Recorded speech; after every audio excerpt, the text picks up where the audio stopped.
Comme vous pouvez penser, on va continuer en Romains.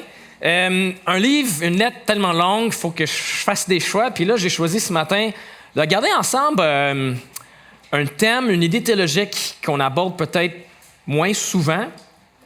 Je vous invite à tourner avec moi au chapitre 5 de Romains. On va faire un peu de théologie ce matin. Et on va continuer demander à Dieu de faire en sorte qu'on vive ce que Luther a vécu, de voir dans l'Épître de Romains une porte qui nous ouvre afin de nous présenter les grâces de Dieu. Donc, Romains chapitre 5, je vais lire pour nous les versets 1 à 21.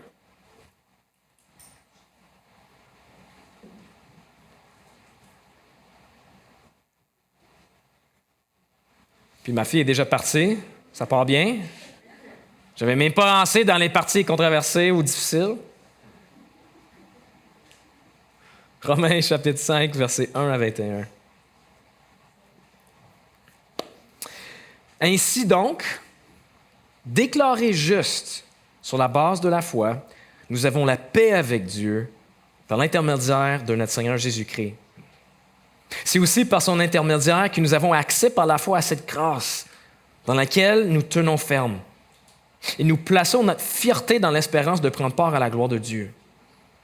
Bien plus, nous sommes fiers même de nos détresses, sachant que la détresse produit la persévérance, la victoire dans l'épreuve, et la victoire dans l'épreuve, l'espérance. Or, cette espérance ne trompe pas, parce que l'amour de Dieu est déversé dans notre cœur par le Saint-Esprit qui nous a été donné. En effet, alors que nous étions encore sans force, Christ est mort pour des pécheurs au moment fixé. À peine mourrait-on pour un juste. Peut-être accepterait-on de mourir pour quelqu'un de bien, mais voici comment Dieu prouve son amour envers nous, alors que nous étions encore des pécheurs, Christ est mort pour nous. Puisque nous sommes maintenant considérés comme justes, grâce à son sang, nous serons à bien plus forte raison sauvés par lui de la colère de Dieu. En effet, si nous avons été réconciliés avec Dieu grâce à la mort de son Fils, lorsque nous étions ses ennemis, nous serons à bien plus forte raison sauvés par sa vie maintenant que nous sommes réconciliés. Bien plus, nous plaçons notre fierté en Dieu par notre Seigneur Jésus-Christ, par qui maintenant nous avons reçu la réconciliation. C'est pourquoi, de même que par un seul homme, le péché est entré dans le monde, et par le péché, la mort. De même, la mort a atteint tous les hommes parce que tous ont péché. En effet, avant que la loi ne soit donnée, le péché était déjà dans le monde. Or, le péché n'est pas pris en compte quand il n'y a pas de loi. Pourtant, la mort a régné depuis Adam jusqu'à Moïse, même sur ceux qui n'avaient pas péché par une transgression semblable à celle d'Adam, qui est l'image de celui qui devait venir. Mais il y a une différence entre le don gratuit et la faute. En effet, si beaucoup sont morts par la faute d'un seul, la grâce de Dieu et le don de la grâce qui vient d'un seul homme, Jésus-Christ, ont bien plus abondamment été déversés sur beaucoup. Il y a une différence entre ce don et les conséquences du péché d'un seul. En effet, c'est après un seul péché que le jugement a entraîné la condamnation, tandis que le don gratuit entraîne l'acquittement après un grand nombre de fautes. Si par un seul homme, par la faute d'un seul, la mort a régné, ceux qui reçoivent avec abondance la grâce et le don de la justice régneront à bien plus forte raison dans la vie par Jésus-Christ lui seul. Ainsi donc, de même que par une seule faute, la condamnation a atteint tous les hommes, de même par un seul acte d'acquittement, la justification qui donne la vie s'étend à tous les hommes. En effet, tout comme par la désobéissance d'un seul homme, beaucoup ont été rendus pécheurs, beaucoup seront rendus justes par l'obéissance d'un seul. L'intervention de la loi a entraîné la multiplication des fautes, mais là où le péché s'est multiplié, la grâce a surabondé. Ainsi, de même que le péché a régné par la mort, de même la grâce règne par la justice pour la vie éternelle par Jésus-Christ, notre Seigneur. Amen. La parole de Dieu, j'ai l'impression qu'on peut arrêter là. Je lis des très longs extraits parce que je suis conscient du fait qu'au camp, on a mille et une choses à faire, on n'a pas toujours le temps, ou on fait peut-être pas toujours le temps de lire la Bible personnellement. Donc, je vais vous enseigner sur peut-être juste quelques versets dans tout ça, mais ça nous met dans la parole de Dieu. C'est ça qu'on a besoin. Alors, inquiétez-vous pas, ça ne va pas être une prêche de 3 heures pour aborder chaque petit verset. Ça ne va pas marcher. Imagine que vous retournez chez vous après le camp, puis vous entendez le médecin vous dire « Monsieur, madame, vous avez le cancer. » On n'est pas sûr quelle sorte de cancer. On va commencer les traitements tout de suite. On commence les traitements. Et là, après peu de temps, vous êtes guéri. Ça marche à merveille. Vous êtes 100% guéri. J'imagine que tu es débordant de joie. Mais là, imagine que le médecin te rappelle dans son bureau, une semaine après les traitements finis, puis le cancer est parti, fait venir dans son bureau, puis il dit « Hey, on a regardé ton cancer plus en détail, mais c'est quand même fou ce que tu as vécu. Tu avais le cancer le pire imaginable qu'on peut connaître. Le plus dangereux, il y a une espérance de vie de genre 0,5%. C'est absolument débile que tu as survécu. Combien plus as-tu de la joie dans ton cœur quand tu entends ça? Tu étais joyeux quand tu savais que tu étais guéri, mais encore plus quand tu découvres l'état, la gravité de ta maladie. N'est-ce pas? C'est ça le but de ce que Paul nous donne ici. C'est pour produire plus de joie dans nos cœurs. Il dépeint pour nous l'ampleur de notre problème, la gravité de notre péché, dans le but de faire produire dans nos cœurs plus de joie lorsqu'on découvre la beauté de la solution qui nous a été proposée en Jésus-Christ. Donc, tout simplement, c'est les deux choses qu'on va voir ensemble ce matin, le problème et la solution. On va voir premièrement que le problème est pire que nous le pensions, mais là, heureusement, la solution est encore meilleure que nous le pensions. Prions ensemble. Seigneur Dieu, merci que même pour ceux d'entre nous qui marchent avec toi depuis longtemps, les vérités qu'on connaît le plus, tu nous appelles à revenir, les revoir pour se délecter de nouveau et pour plonger à nouveau afin de découvrir et vivre plus de joie, plus de reconnaissance. Ce qu'il nous faut dans la vie, ce n'est pas juste des nouvelles idées, des nouvelles trucs, mais c'est de revenir aux anciennes vérités qu'on a peut-être oubliées ou dans lesquelles on n'a pas plongé suffisamment. Alors Seigneur, on te demande ce matin de produire dans nos cœurs une joie débordante lorsqu'on voit ce que tu as fait pour nous à la croix. On te prie ça au nom de Jésus. Amen. Amen. Si tu es un chrétien ici ce matin, ben tu sais, j'imagine que notre problème, c'est le péché. C'est le fait qu'on n'a pas aimé Dieu comme on aurait dû. On n'aime pas les uns les autres comme on aurait dû. Mais ce passage nous montre que notre problème est encore pire que juste le péché. J'attire votre attention sur le verset 12. Je vais relire. C'est pourquoi, de même que par un seul homme, le péché est entré dans le monde, et par le péché, la mort, de même, la mort a atteint tous les hommes parce que tous ont péché. Je pense que la première partie de ce verset-là, on suit, on sait que c'est par le péché d'Adam dans le jardin d'Éden que le péché est entré dans le monde. Mais la deuxième partie du verset dit quelque chose d'un peu plus intense. La mort a atteint tous les hommes parce que tous ont péché. Et là, attention, Paul n'est pas en train de dire que vu qu'on a tous péché, on va mourir. Ça, c'est vrai, oui. Mais ce n'est pas ce que Paul est en train de dire ici. De la même manière que dans le jardin, le péché est entré parce qu'Adam est fait, de même, à cause de ce que Adam a fait, on a tous péché. C'est ça qu'il est en train de dire. Dans le jardin, j'ai péché aussi. Vous avez péché aussi. C'est pour ça qu'on meurt. Autrement dit, avant même qu'on naisse, on a péché.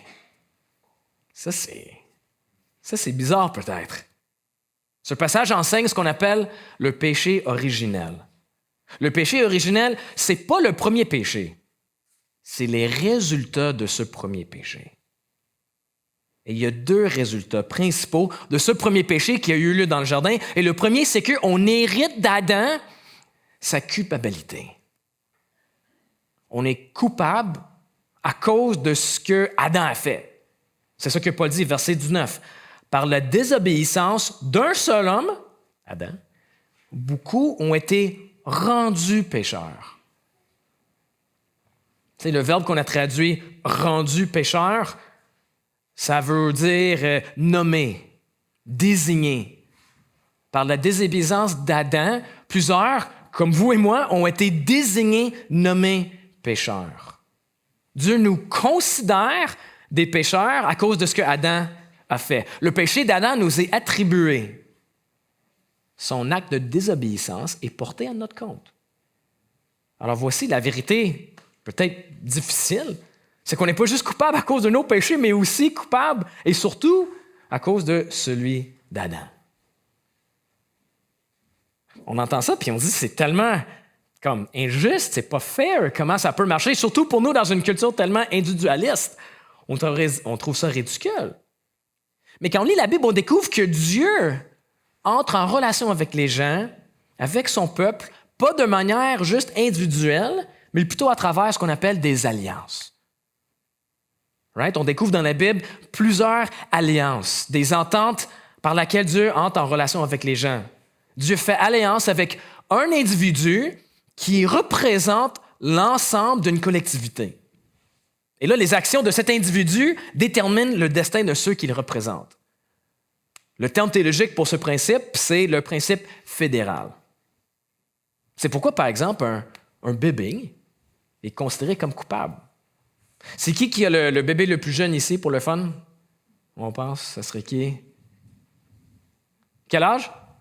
1 an, OK. Puis c'est un gars ou une fille? Ça s'appelle comment?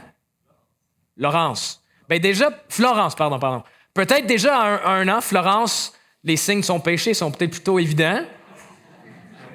Mais même à partir de 5 jours, 1 jour, 1 heure, Florence est coupable aux yeux de Dieu. Parce que Florence est en Adam. Adam est son représentant dans l'alliance avec Dieu. Et donc, la culpabilité de Dieu lui est attribuée. Je vais vous donner un exemple que j'ai vécu de ça. Ça va être vraiment pas le meilleur exemple, mais c'est le meilleur que j'ai trouvé quand je réfléchissais à ça. Puis ça va ouvrir un peu la boîte à Pandore pour d'autres questions, mais je vais le faire anyways. Quand je fais mes études théologiques à Louisville, Kentucky, on est arrivé et on débarquait de la voiture, puis on a rencontré notre nouveau voisin. On était là pour 3 mois. Notre voisin, c'était un homme noir de peut-être 70 ans. On jasait ensemble. Puis à la fin de notre conversation, il a dit, tiens, have a good day, sir. Bonne journée, monsieur. Et au Canada, le racisme existe, on s'entend, mais aux États-Unis, les traces restent de manière beaucoup plus visible, j'ai l'impression, du racisme. Puis j'ai été frappé par une vague de culpabilité pour ce que les Blancs ont fait aux États-Unis. Avant même que je naisse. Moi, j'ai rien fait, mais j'ai été frappé parce que je me disais, j'aurais probablement fait les mêmes choses, peut-être, si j'étais là, tu sais. Et c'était comme si je ressentais une culpabilité irritée un peu par mes ancêtres, même si je ne suis pas américain. Encore une fois, ce n'est pas le meilleur exemple. Je ne vais pas parler du livre White Guilt, je ne vais pas parler de la critical theory. Ce n'est pas mon but. Mais ce que j'ai senti, ça me montre qu'il y a quelque chose qui se passe avec le péché, la culpabilité, qui est plus que juste individuel. Ce n'est pas un parallèle parfait. La plus grande différence, c'est qu'avec Dieu, selon ce qu'on vient de lire, on n'est pas juste des sentiments de culpabilité, mais on est légalement coupable. Mais je ne pense pas que c'est injuste. Tu sais, je jasais hier soir avec Phil et Alex, on parlait justement d'Adam, puis on avait dit, tu sais, Phil nous a posé la question, si tu étais à la place d'Adam, qu'est-ce que tu aurais fait? Tu aurais fait la même chose. Chacun de nous. Si on était à la place d'Adam et Ève, on aurait fait exactement la même chose. C'est ça l'idée un peu. Adam nous représente parce qu'on est comme lui. Fait que ça, c'est un résultat du péché originel. C'est le fait qu'on hérite d'Adam une culpabilité, mais on hérite aussi une deuxième chose. On hérite aussi de lui la corruption du péché, c'est-à-dire la puissance indomptable du péché dans notre vie. Tu sais, la petite Florence, bientôt, elle sera capable de choisir entre le bien et le mal, elle ne va pas le faire. Elle va faire le mauvais choix, malheureusement. Très souvent, très, très, très souvent, elle va choisir consciemment, librement, de faire le mal. À cause de la corruption du péché qu'on hérite d'Adam. Puis là, on va dire, tu sais, c'est normal, personne n'est parfait. Personne n'est parfait, c'est vrai. Mais je trouve ça bizarre que personne n'est parfait, honnêtement. Pourquoi il n'existe pas le Usain Bolt de la moralité? Tu sais, quelqu'un qui paraît comme surhumain, qui peut faire ce que personne d'autre peut faire. Pourquoi il n'y a pas un Connor McDavid de la moralité qui est parfait? Depuis le début de l'humanité, il n'y en a pas un. C'est bizarre, pas le Bouddha, pas Gandhi, pas Martin Luther, pas Mohamed. Tous. Pas un pape, pas un prêtre, pas un imam. On aurait pensé un sur combien de personnes ont vécu depuis l'existence? Beaucoup. Pas un seul. Pourquoi? Mais c'est à cause du péché originel, cette corruption du péché qu'on a hérité d'Adam. Et surtout, c'est cette corruption qui fait en sorte qu'on est complètement incapable de venir à Dieu par nous-mêmes. On n'est pas capable naturellement d'aimer Dieu comme il faut. On n'est pas capable naturellement d'arrêter d'aimer le péché. C'est pour ça que j'ai aimé tantôt quand Alex nous a lu le passage Éphésiens 2. Paul nous compare à quoi? Un cadavre. C'est intense, c'est visuel. Un mort, tu sais. Il dit qu'il y a autant de chances qu'un cadavre se lève et se met à marcher que nous puissions répondre à l'appel de Dieu sans une intervention extérieure. C'est puissant, c'est insultant, mais c'est vrai. Notre problème, les amis, c'est pas juste qu'on a péché, c'est qu'on est des pécheurs. Et on devrait même dire qu'on pêche parce qu'on est des pécheurs. C'est pas qu'on est des pécheurs parce qu'on pêche. On pêche parce qu'on est des pécheurs. Parce qu'on est en Adam. On est pris dans le filet de son péché et sa condamnation. Notre problème est bien plus que juste moral, notre problème est corporatif. On a le mauvais représentant. On est avec Adam comme représentant. Voilà, ça, c'est notre problème, ça. Et donc, aucune quantité d'actions morales ou d'actions religieuses sont suffisantes pour nous en délivrer. On a le mauvais représentant. Donc ça, c'est notre problème. Et c'est pour ça que je dis, c'est encore pire même que nous le pensions. Mais deuxièmement, heureusement, la solution est meilleure que nous le pensions. Parce que si c'est ça notre problème, on a besoin d'une solution encore plus grande. On n'a pas juste besoin de quelqu'un pour nous montrer comment vivre. On n'a même pas besoin de quelqu'un, juste besoin de quelqu'un qui va nous pardonner. On a besoin de quelqu'un qui n'est pas en Adam. On a besoin d'un nouveau représentant. Quelqu'un qui n'a pas la tâche du péché, qui n'a pas la culpabilité, quelqu'un qui n'a pas de péché. C'est ça qu'il nous faut. Il nous faut quelqu'un qui va pouvoir réussir là où Adam a échoué. On a besoin d'un nouveau chef, d'une nouvelle alliance. Et c'est ça que Paul est en train de dire ici. Il le répète plusieurs fois, de plusieurs manières. Verset 14, par exemple. Pourtant, la mort a régné depuis Adam jusqu'à Moïse, même sur ceux qui n'avaient pas péché par une transgression semblable à celle d'Adam, qui est l'image de celui qui devait venir. Il dit Adam est l'image de celui qui devait venir. Puis le mot image ici, c'est le mot grec typos. Peut-être dans votre traduction, c'est traduit type. Si vous avez entendu le terme typologie, où Adam est un type de Christ, David est un type de Christ, voilà d'où ça vient. Adam est un type de Christ dans le sens où il anticipe la venue d'un autre Adam qui va réussir là où il a échoué. Vous voyez, cette idée-là de typologie, c'est quelque chose qu'on voit dans la Bible qui est censé créer en nous un sentiment d'anticipation pour la venue de cette personne. Depuis le début de la Bible, quand tu te mets à lire, si tu fais le défi de commencer à Genèse puis d'aller jusqu'à la fin et de ne pas mourir en Lévitique, si tu commences à faire un plan de lecture comme ça, tu es supposé de vivre une espèce de tension. Après la chute, tu es censé te poser la question, mais c'est qui va être le nouvel Adam? C'est qui va être notre nouveau représentant?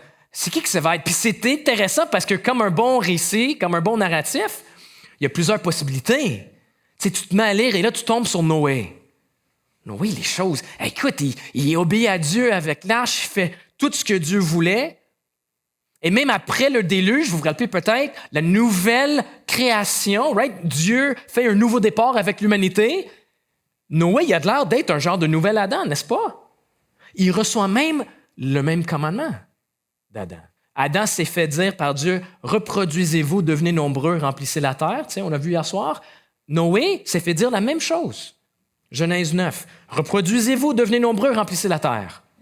La même chose. Hey, peut-être c'est lui! Mais non. Parce que comment est-ce que l'histoire de Noé se termine?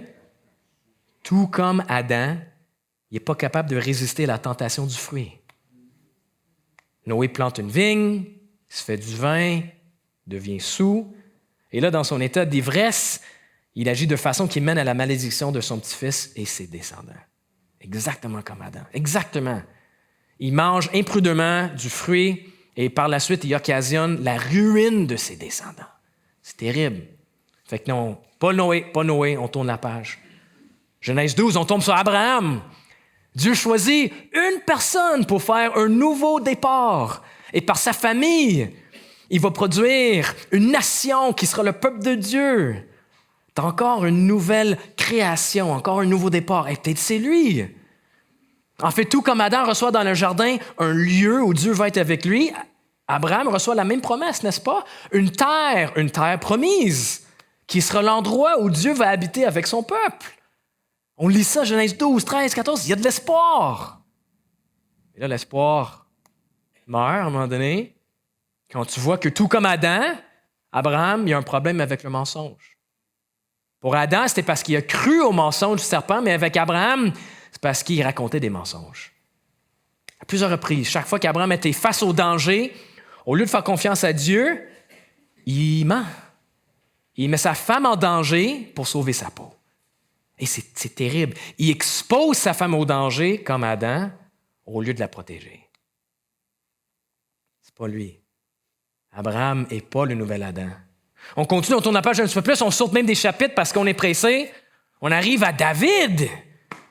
David, qui, comme Adam, est censé être un fils fidèle, le fils de Dieu fidèle, le roi fidèle. Oui, c'est bien. En fait, on voit même que Jérusalem devient un genre de nouvel Éden, c'est-à-dire les nations commencent à venir pour apprendre de Dieu, pour voir la beauté de Dieu. Ça, c'est le nouveau départ qu'on attendait. Ça dit même, vous vous rappelez que David est quoi? Un homme selon le cœur de Dieu. Hey, ça doit être lui, non? Non, c'est très bien. Parce qu'exactement comme Adam et Ève, il voit quelque chose d'attirant et il l'apprend. Pour Adam, c'était un fruit. Pour David, c'était une femme en train de se baigner. On devrait être déçu quand on finit l'histoire de David. Déception continuelle quand on fait le tour de la Bible. Et chaque déception fait juste grandir le sentiment d'anticipation. De voir que tous ces types de Christ nous préparent en nous montrant que non, c'est pas lui, c'est pas lui, c'est pas lui. Qui pourrait possiblement être le héros dont il nous faut? Tu sais, on se met à réfléchir puis on dit, OK, il va nous falloir quelqu'un qui est humain parce qu'il doit réussir là où Adam a échoué. Tu vois, il doit résister à la tentation, fait que ça prend un humain, mais en même temps, ça prend quelqu'un qui n'est pas humain. Parce qu'il faut qu'il soit pas en Adam, right? Quelqu'un qui n'a pas la culpabilité, quelqu'un qui n'a pas la pollution du péché. Fait qu'on se met à la place des lecteurs de l'Ancien Testament. Qu'est-ce qu'on fait? On a besoin de quelqu'un qui est humain, mais pas humain. Qui peut faire ça? Nous, les chrétiens, aujourd'hui, on va trop vite à la réponse. Pour nous, c'est comme, c'est évident. On sait, c'est Jésus. Mais il faut se rappeler que ce n'était pas le cas. Il y avait des milliers d'années d'anticipation avant d'arriver là. C'est pour ça qu'il y a des textes comme ça qui existent pour nous faire vivre un petit peu notre péril.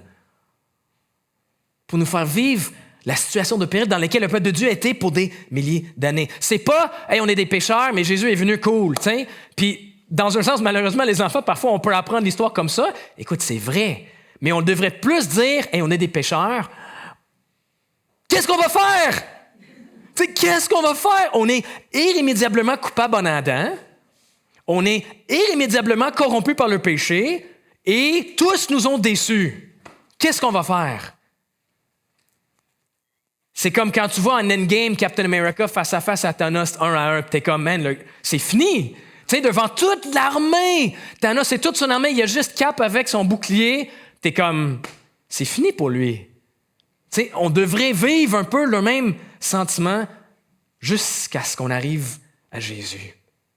jusqu'à ce qu'on arrive au verset 18 et 19, où on découvre le nouvel Adam.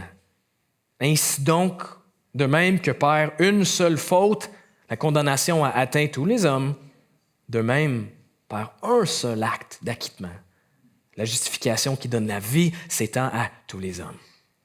En effet, tout comme par la désobéissance d'un seul homme, beaucoup ont été rendus pécheurs, beaucoup seront rendus justes par l'obéissance d'un seul Jésus-Christ. Vous comprenez un peu maintenant pourquoi Paul est en train de dire ça, le contraste entre Adam et Jésus qu'il est en train de faire? Paul est en train de dire qu'un nouveau représentant est venu. Il y a un nouveau représentant qui est arrivé sur la scène. Un nouveau chef de nouvelle alliance. Il fonctionne selon le même principe représentatif qu'Adam, mais qui produit des meilleurs résultats.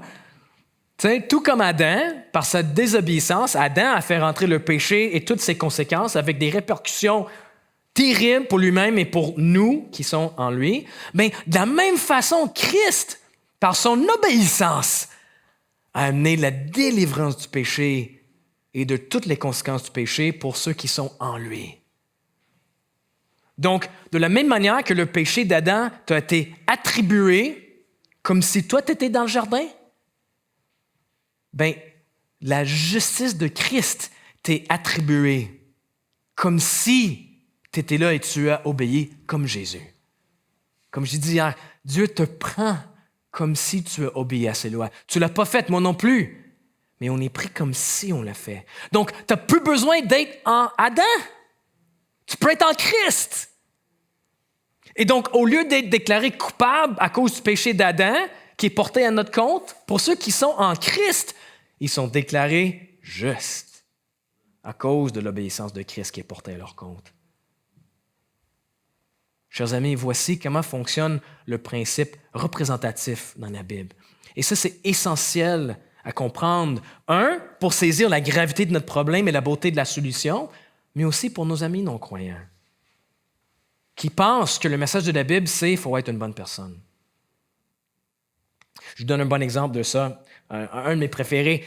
On ne va pas parler des Canadiens de cette année, mais pour les partisans des Canadiens, l'année dernière, c'était incroyable ça. Vous vous rappelez peut-être qu'avant la série contre Toronto, John Tory, le maire de Toronto, il a fait une pari avec Valérie Plante, mairesse de Montréal, je ne sais pas si vous savez ça. Ils ont fait un pari, puis le perdant devait hisser à l'hôtel de ville le drapeau de l'autre équipe. Évidemment, John Tory s'est retrouvé à mettre le drapeau du CH sur le hôtel de ville à Toronto. Puis, tu sais, le média était là pour prendre des photos. Puis, il a dit quelque chose d'intéressant dans le microphone. Il avait dit « Madame Plante, félicitations. Félicitations. » C'est quand même intéressant. Valérie Plante, elle a fait quoi au juste? J'ai pas vu sur le 4e trio avec Corey Perry, me semble, tu sais. Elle n'a rien fait. Pas de but, pas de passe. Elle était sur le divan comme moi, comme toi, en train d'écouter le match. Elle n'a rien fait. Elle n'a rien contribué à la victoire. Elle n'a pas joué un match. Pourtant, les bénéfices et les avantages de la victoire de l'équipe lui sont attribués. N'est-ce pas? On lui dit même félicitations. Pourquoi? Mais parce que le Canadien de Montréal la représentait. Et ce qui est accompli par ton représentant est attribué à toi. Ça, c'est le cœur de l'Évangile. Pendant qu'on était morts comme un cadavre, en train de rien produire de bon, la victoire de Jésus nous est attribuée pour tous ceux qui placent leur confiance en lui. Et donc, ça change notre idée, notre image d'un chrétien. Et c'est ça qu'il faut dire à nos amis. Un chrétien, c'est pas quelqu'un qui a été assez bon pour être accepté par Dieu, pas quelqu'un qui a prié suffisamment, qui a été à l'église assez de fois. Non, c'est quelqu'un qui a pris la décision de faire de Jésus son représentant. C'est ça un chrétien. Et donc, sa relation avec Dieu ne dépend pas du tout sur sa performance morale et religieuse. Ça dépend plutôt de celle de Jésus-Christ.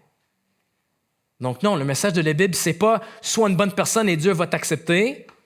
Le message de la Bible, c'est plutôt « Jésus est le seul qui pouvait être assez bon pour être accepté par Dieu. Donc fais de lui ton représentant et sa justice te sera attribuée, peu importe ta fiche morale pourrie. C'est ça la question la plus importante du monde. C'est pas t'as-tu essayé assez bon. La plus importante question dans le monde, c'est qui est ton représentant? Il y a juste deux choix. C'est soit Adam ou c'est soit Jésus-Christ. Et si tu es ici ce matin et que tu es un chrétien, là, les amis, il y a une beauté infinie d'avoir Christ comme représentant. Parce que si Christ est ton représentant, si ton représentant il a agi de manière parfaitement juste, tu es considéré comme ayant agi de manière parfaitement juste. Si ton représentant obéit parfaitement à Dieu, tu es considéré ayant obéi à Dieu de manière parfaite. Donc, si tu écoutes ça ce matin et que tu es un chrétien, est-ce que tu saisis ce que ça veut dire? Ça veut dire que tu n'as pas besoin de compter les points dans ta marche avec Dieu. T'sais? Pas besoin de combien, j'ai prié combien de fois cette semaine, combien de fois j'ai lu la Bible. OK, là, je peux m'approcher de Dieu avec confiance parce que j'ai coché toutes les cases. Non, la seule chose qui compte ultimement, c'est les points scorés par ton représentant. C'est ça qui détermine l'accès que tu as devant Dieu ou non. Ça veut dire que tu n'as pas besoin de te cacher de Dieu après un péché. Tu n'as pas besoin d'avoir honte parce que Dieu choisit de ne pas voir ton péché, mais de voir la justice de ton représentant. Tu sais, on fait tout ça. Tu sais, on sait qu'on a fait quelque chose de mal, de croche. On n'a pas le goût d'aller voir Dieu parce qu'on a l'impression qu'on a besoin de faire quoi? De reconstruire la relation avec lui par nos propres forces. Et là, on attend un petit peu, on attend du temps où on essaie de, tiens, je vais faire plus de prières, je vais essayer de faire quelque chose de bon pour lui, puis là, je vais revenir avec lui. C'est une attitude de celui qui est en Adam. Mais pour celui qui est en Christ, il a cet accès. C'est pour ça que ça termine avec un de mes versets préférés. Je vais terminer avec ça, verset 20. L'intervention de la loi a entraîné la multiplication des fautes, mais là où le péché s'est multiplié, la grâce a surabondé. Est-ce que toi, tu es en dire en ce moment que ça ne peut pas compter pour moi, il y a trop de péché dans ma vie, j'ai trop péché dernièrement? La grâce est bien plus grande que ton péché. C'est ça que ça veut dire. Ça veut dire que autant tu as péché, autant la grâce a été plus que suffisante pour couvrir ça. En fait, puis pour un pasteur, c'est même bizarre de le dire parce qu'on a tellement peur de donner une mauvaise impression, mais plus tu as péché, plus tu peux être reconnaissant envers Dieu, parce que plus tu fais rembourser une plus grande dette. C'est pour ça que Jésus dit à la femme dans le péché, aux pharisiens, celui qui a péché peu a été pardonné peu, donc il aime peu, mais celui qui a été pardonné beaucoup aime beaucoup. C'est pas un encouragement de pécher le plus possible. Mais quand on regarde notre fiche, puis on est déçu, puis on est frustré, on peut dire, oui, j'ai péché, Seigneur, puis ça me déçoit, ça me frustre. Mais ça veut dire que tu es encore plus généreux que je le pensais. Avant, aujourd'hui, je pensais que tu m'avais remboursé une dette jusqu'ici de péché, mais là, finalement, après aujourd'hui, il est ici, le remboursement. Et là, demain, ça va être ici et ici. C'est pour ça que Paul dit que là où le péché s'est multiplié, la grâce a surabondé. La grâce va toujours dépasser le péché dans nos vies. Et c'est ça qui fait que chaque jour, pour un chrétien, on devrait avoir encore plus de joie et reconnaissance parce qu'on est encore plus reconnaissant à Dieu pour ce qu'il a fait dans nos vies. Là où le péché s'est multiplié, la grâce a surabondé. Remercions Dieu pour cette vérité incroyable. Seigneur Dieu, merci que pour ceux qui étaient en Adam, ils se font offrir la chance d'être en Christ, de choisir par la foi, de changer de représentant et d'être traités comme notre représentant a été traité. Seigneur, merci pour cette nouvelle qui nous libère. Là, je veux prier surtout pour ceux, peut-être ici ou pas ici, qui ne te connaissent pas encore. Seigneur, qu'on puisse pouvoir véhiculer ce message qui est tellement différent de ce que nos amis pensent parfois. La Bible, ce n'est pas un livre moralisateur. Non, c'est un message complètement différent de ça. Permets, Seigneur, qu'on puisse parler de Jésus-Christ de manière où les gens vont répondre puis être sauvés de leurs péchés et nous joindre en étant en Christ. On prie ça dans ton nom précieux et puissant à sauver. Amen.